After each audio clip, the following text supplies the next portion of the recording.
लइकन के संग हो लेके तू रंग हो तोहरा त चारहल बा नया उमंग हो लइकन के संग हो लेके तू रंग हो तोहरा त चारहल बा नया उमंग हो सुनता रह जवन चाहता रतावन कबो न लही तनी डाले तो न भौजी रंगवा जाता सही सही। अच्छा तनी डाले तो न भौजी रंगवा जाता सही सही। अरे जा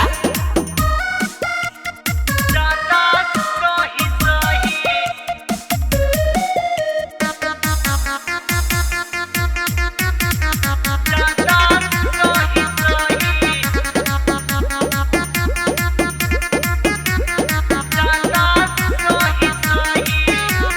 देखही में बड़ा देवरू खाली नव छटिया और के जे बोला पुता तूर दे हो खटिया।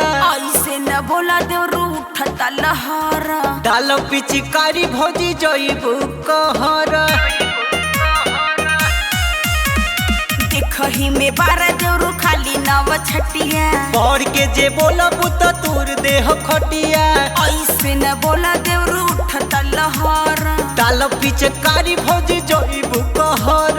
पगलाइन बड़ा देहिया में चुभता हमरा कहीं कहीं तनी डाले दन भौजी रंगवा जाता सही सही।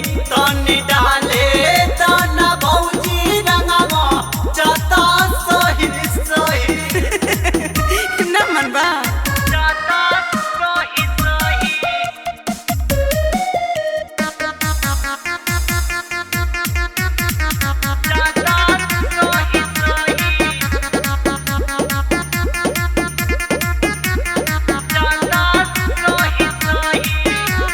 लगता कि पिके आइल बारा देवरू देसी तबे न डाल भौजी भैया से बेसी। राइटर सुरक्षा के कैसे समझाई पांडे धनंजय से पहले डालवाई।